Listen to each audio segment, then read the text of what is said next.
Join me, 48 Hours correspondent Erin Moriarty, on my podcast, My Life of Crime, as I take on true crime investigations like no other. This season, I'm looking into the labyrinth of crime and secrets within families. I'm cutting straight to the evidence and talking to the people directly involved, including investigators and the families of victims. Listen to My Life of Crime with Erin Moriarty wherever you get your podcasts. TIAA is on a mission. Why? Because 54% of Black Americans don't have enough savings to retire. So in collaboration with big-name artists like Wyclef Jean, TIAA released Paper Right, new music inspiring a new financial future. With 100% of streaming sales going to a nonprofit that teaches students how to invest. Stream Paper Right now and help close the gap.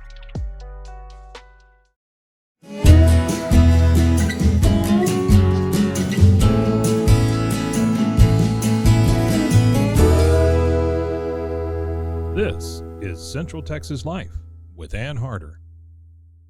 Hello, everybody, and welcome to Central Texas Life, the podcast. We're going to talk about art today, and I want to start with a quote. Creativity takes courage. That's by Henri Matisse. And that kind of describes Susan L Sistrunk, who is here with me today. You are a creative and courageous in the many different things that you're doing now. So welcome.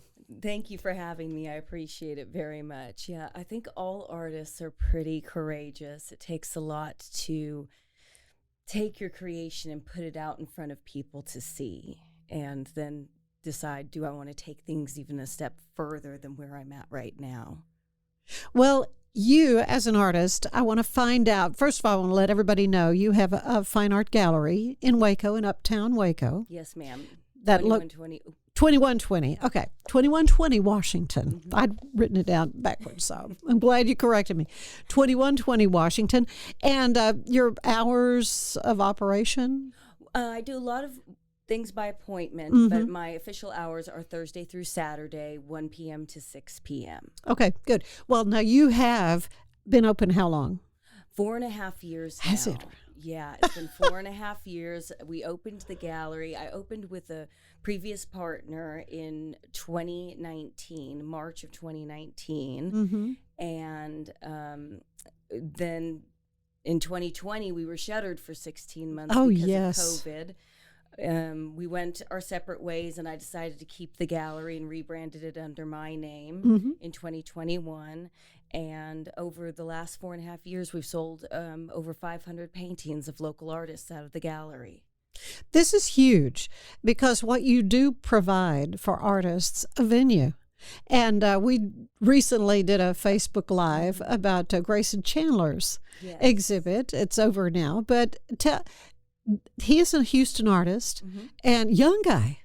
Yes, he's in his mid-20s, and he's already achieved a lot of success in Houston. It was great to have him here in Waco, get his feet wet in our local art scene, and I hope we see him back soon. Well, it was just a beautiful work. I mean, really, really amazing work. As you say, he's pretty well known, getting better known, at least in Houston. I don't know, a lot of people are interested in collecting art. And so this was an opportunity you provided for folks. Absolutely. Some of the best art collections I've seen here in Waco are the most diverse collections. I can think of 3 collectors right off the top of my head who would tell me, well, I'm not really an art collector, but you walk into their house and their house is just full of art, and it's all different kinds of art, Western art, surrealist work, hyperrealism, photographic work and abstract work, impressionist work. I mean, it's just a full range of different kinds of art. So it's always a joy to help people also learn, if they're thinking about collecting art, kind of guiding them through that process, because some people get intimidated by art collecting because they say, well, I don't know anything about art. All you have to know is what you like. Do you and what like you it? don't like. Yeah, I was like, I like that picture. I could see that over my sofa. Exactly. It can be as basic as that. But I know a lot of people do look at this kind of thing as an investment. Mm-hmm. So how do you kind of gauge that? Or is there any way? Well, there really isn't a way to gauge the investment factor unless you're buying buying art from an artist who's already very well established, very well known. There's not really a great way to know how art will appreciate over time unless you're buying something like a Monet or Renoir.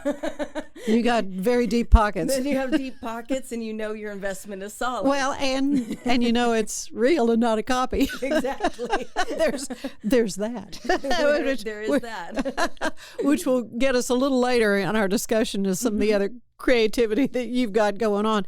But I kind of wanted to learn more about your journey as an artist. Mm-hmm. Did you always know from a little girl that you wanted to create art? Yes. Did you really? My father was stationed in San Francisco. Mm-hmm. He was in the Navy. And I remember a school field trip when I was 7 years old. And we went into this museum. And it had dark wood walls, similar to my gallery, really, actually. your gallery. Uh-huh. And there were paintings everywhere. And I remember the smell of the oil paint. Oh, could you? And I remember thinking to myself, wait a minute, they have a whole building where you can just hang your pictures?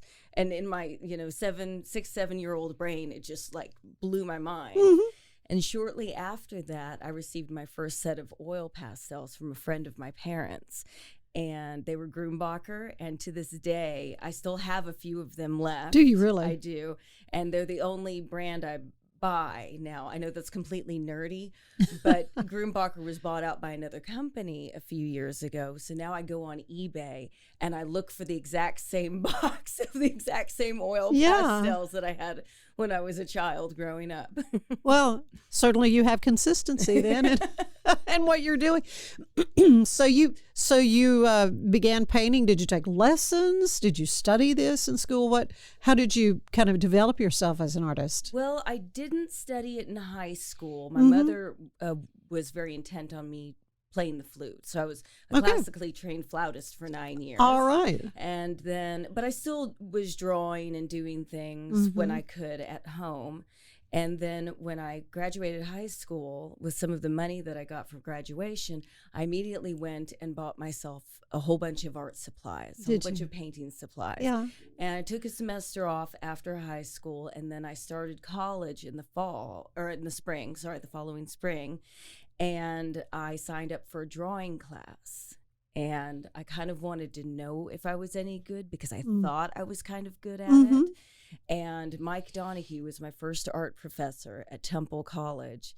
And I had a show for him actually last year. Did you? And he held my hand through the whole nerve-wracking process of starting to show art. And he was tough on me, but it was fair. And so throughout the course of my college career, I decided, I'm going to major in art. And my parents were probably shaking their heads. After all those flute lessons we gave you. After all those flute lessons and all the other possibilities, you're going to decide you want to be an artist. Yeah. That's great. So is there a certain, you mentioned abstract and impression. How would you typify your work? What kind of led you in, or is there a certain direction you go in? It's interesting you should ask because I do a lot of different types of art. I do just the past couple of years, I've gotten into abstract work with texture. But until about the last 6 to 7 years, I was a representational artist. Landscapes, portraits, and still lifes were kind of my wheelhouse. And I got a little braver in the last few years and branched off into some other things.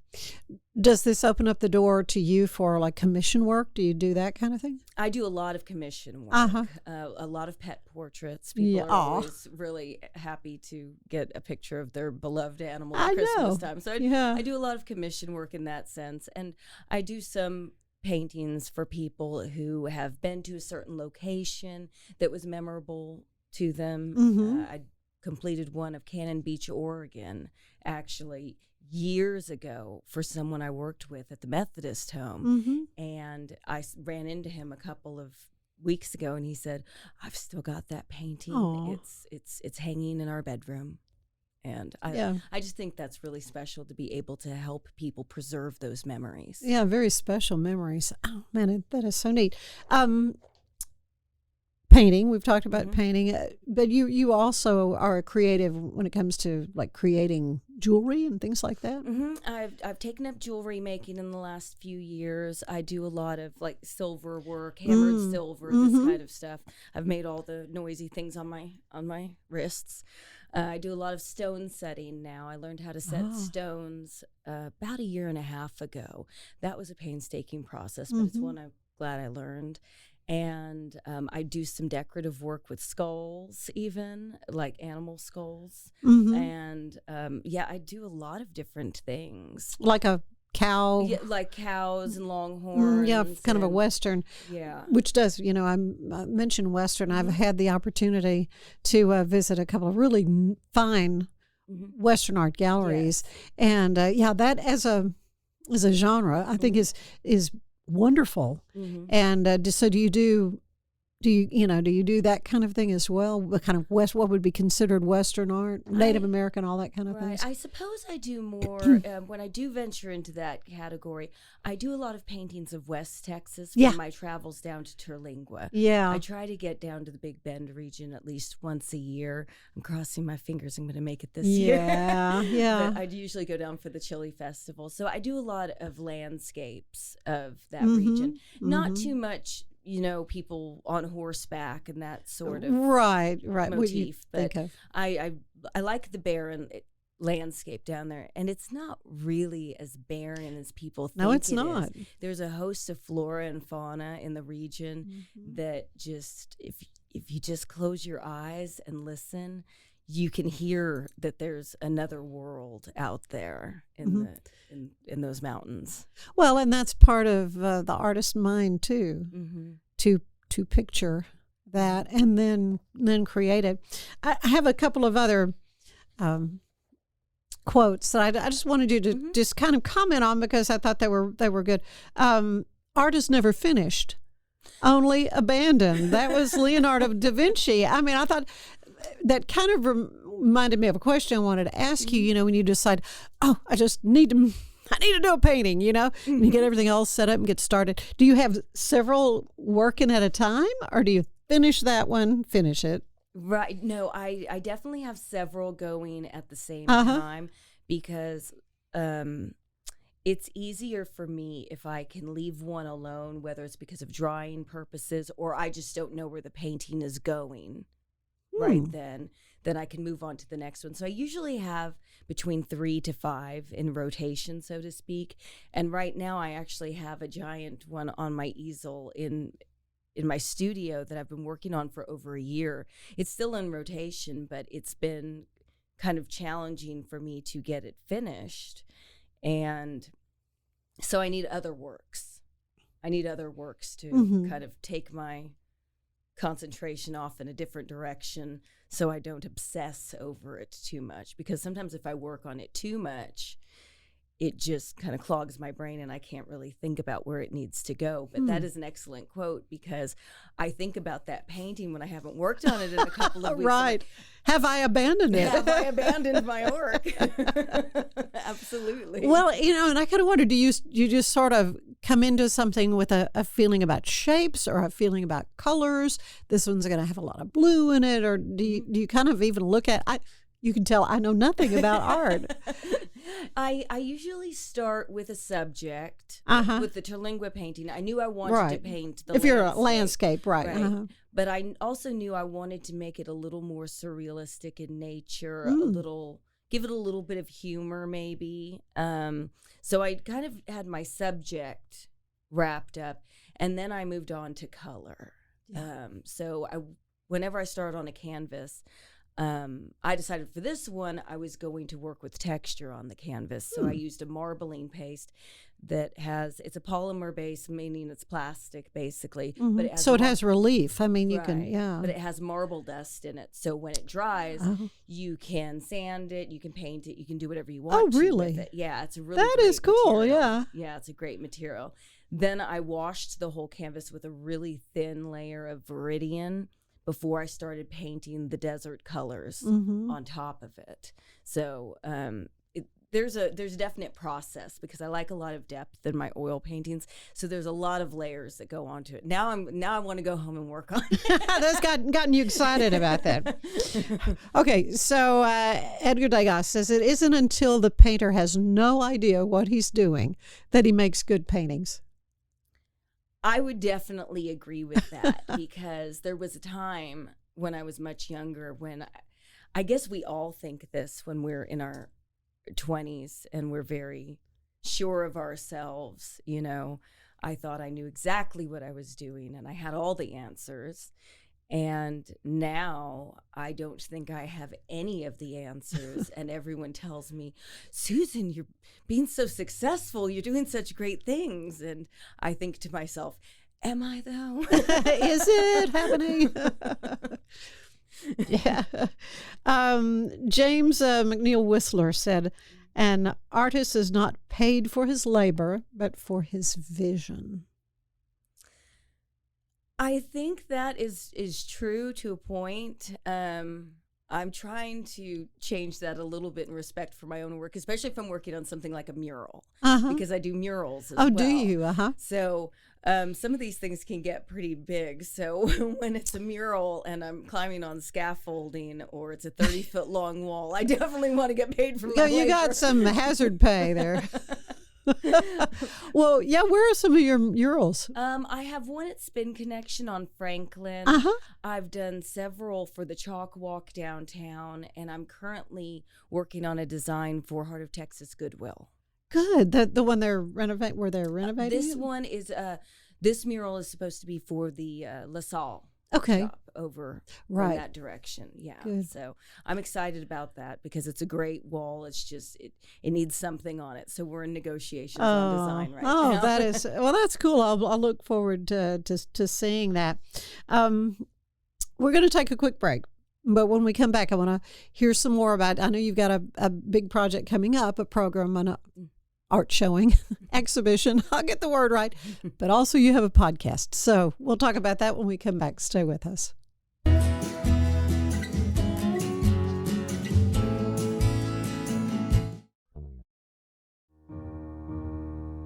Inspired by the life of the savvy and ambitious Colombian businesswoman Griselda Blanco comes a new Netflix original limited series. Griselda tells the story of a devoted mother who, with her lethal blend of charm and relentless savagery, creates one of the most powerful cartels in history. Witness Sofia Vergara's captivating transformation into the godmother of the underworld. Griselda, streaming January 25th, only on Netflix.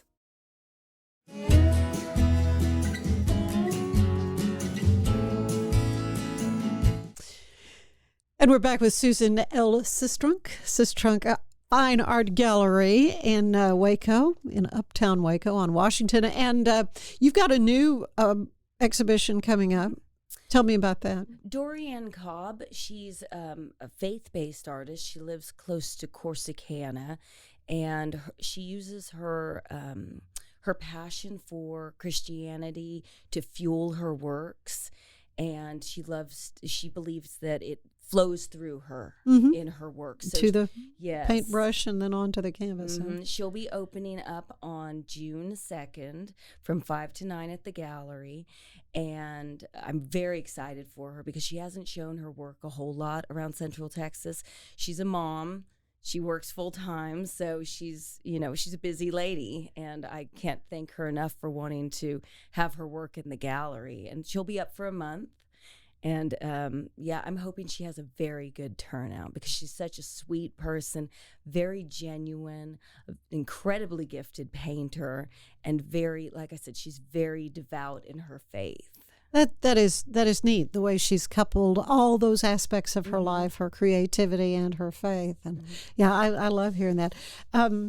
Speaking of creativity, I mean, obviously you're a gifted painter and a creative when it comes to jewelry making, but you are also a tremendous writer. I have started listening to Echoes in the Gallery, which is your podcast. When did you start doing that? Let's see, I want to say it was about 10 months ago. One of my friends said to me, Susan, you've got a great voice. You do have a wonderful voice, do yeah. something with it. And I said, what do you want me to do with it? I talk all day long. and he said, no, you should think about doing a podcast. And I'd always toyed with the idea of writing for years now and just kind of put it off because I am not good at grammar. Just like art scares some people, grammar scares me. So he said, that doesn't matter. Just start writing. Just start writing. Write it in Google Drive. It'll fix your grammar for you. Well, that's true. It will do a lot of those kind of things. And if you've got characters, they talk that way. You know? So I thought about, well, now, okay, I'll write something, but what do I want to write about? And I thought, well, what do you know about? You know about art, so write about art. Well, I have started. I've got to listen to the first 2 episodes of Echoes in the Gallery. How you have written this entire? Is this like a book? Yes, it's going to be a book when it's done. I'm still in the process of writing, and so you haven't even finished it. I'm not completely finished. I think that is so cool. So as you're telling these stories, basically, and moving the plot line along.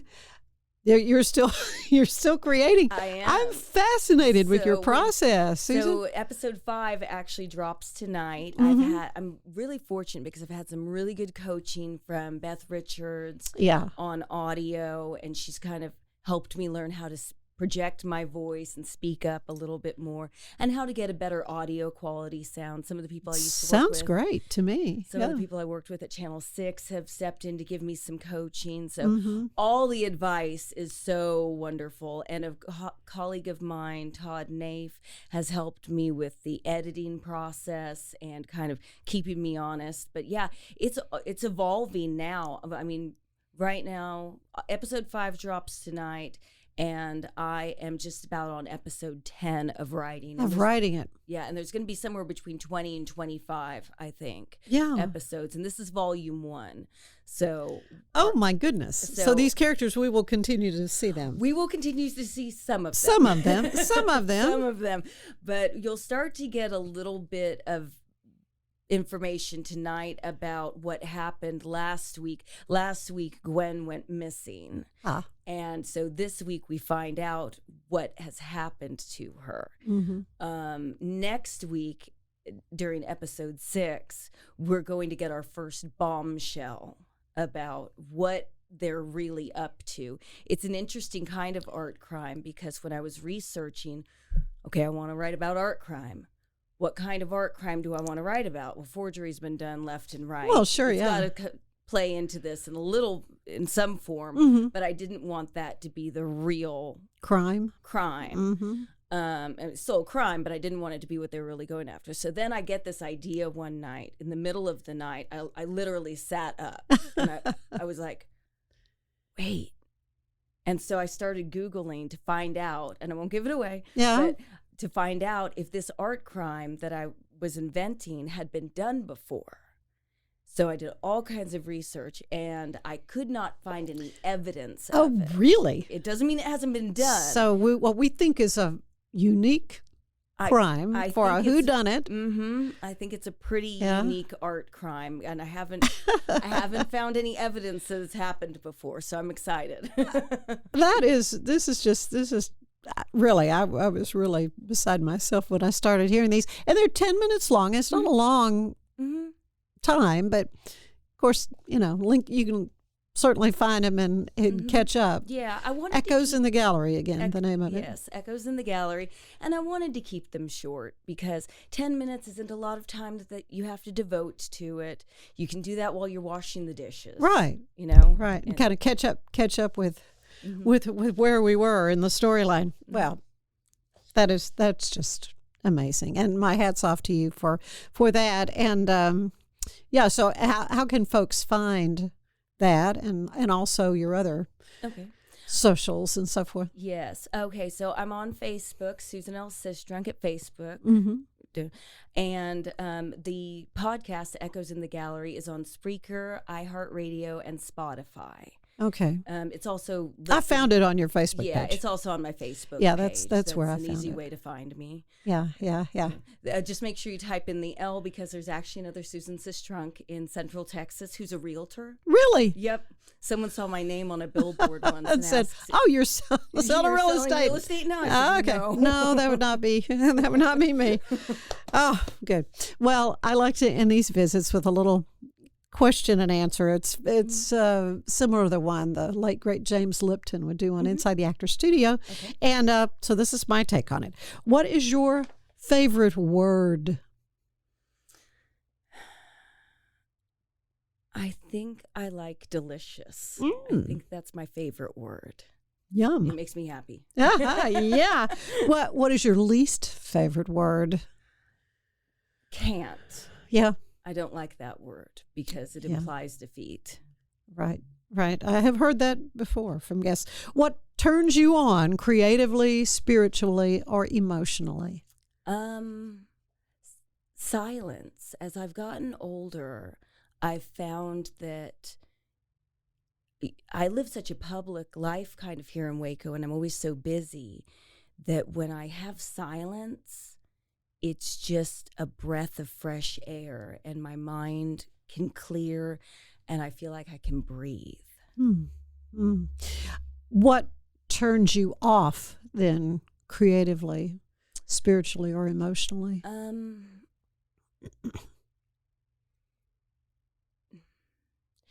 Being distracted from my goals, I suppose, by things that aren't important. If I allow myself to become derailed by the nonsensical things that happen in life that really aren't worth getting upset about, that is a huge turnoff to me. Yeah, spiritually and creatively. That's well said. I mean, that's true. I have to be very cognizant Mm-hmm. of where not focusing on the small stuff. Yes, not focusing on the small stuff. Not focusing because sometimes it can. That's just all you see. Exactly. All you see. What sound do you love the most? Wind chimes. Oh, good. I love wind chimes. They're just relaxing to me. Yeah, I was when my mom passed away. Friends of ours in Oklahoma, I didn't know these were available, and I have since sent them as a gift after a loss in a family. But it's wind chimes, and then personalized, the little thing at the bottom, personalized with my mom's name, and it's something to the effect, when you hear the wind, Yeah. Yeah, very, very sweet. What sound do you hate?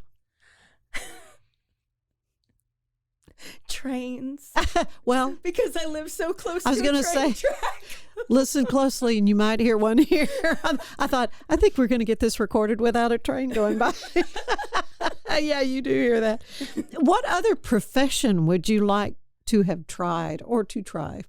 Archaeology. Really? And I'm still, you never know, I might decide to go back and get my master's Yeah, at some point well. in time and study art history. I love art history very much. Yeah. It plays a deep role in my teaching over the years.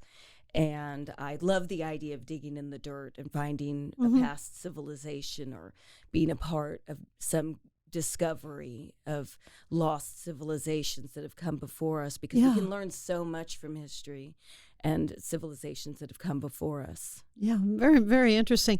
What job do you know you would not want to do? I'd never want to be any job where I pretty much have to sit at a desk all day long. I can't see you doing that. Because I tried it for 6 months. I went to work as a graphic designer, and I lasted 6 months. That's it. That's all, folks. Oh, gosh. Okay, one last question. What do you want to hear God say when you arrive at the pearly gates? You did a good job. Yeah. That would do it for me. Yeah. Yeah, well, you are doing a good job. You did a good job. You can rest now. Oh, Susan, really, I go visit your art gallery, Susan L Sistrunk Art Gallery at 2120 Washington in Uptown Waco on the later in the weekend, Thursday through through Saturday. But I'm always available. For, you could call. I mean, it's easy to reach you. Yeah, you can always call me at 254-733-9478 to schedule a private appointment. Yeah, I'm pretty accessible. Well, and check out your wonderful work there as well as an artist up and coming that you are featuring. It's just a great thing for them that you're doing as well. Thank you. I appreciate it, Ann. Thank you for having me. Well, thank you for coming. All right. Well, we will see you next time on Central Texas Life. Have a good day. Bye-bye. Central Texas Life with Ann Harder is part of the Rogue Media family. Be sure to check out our other shows at roguemedianetwork.com. Please rate this show 5 stars on iTunes, Spotify, YouTube, or anywhere you get your podcasts. Join us again soon for more Central Texas Life with Ann Harder.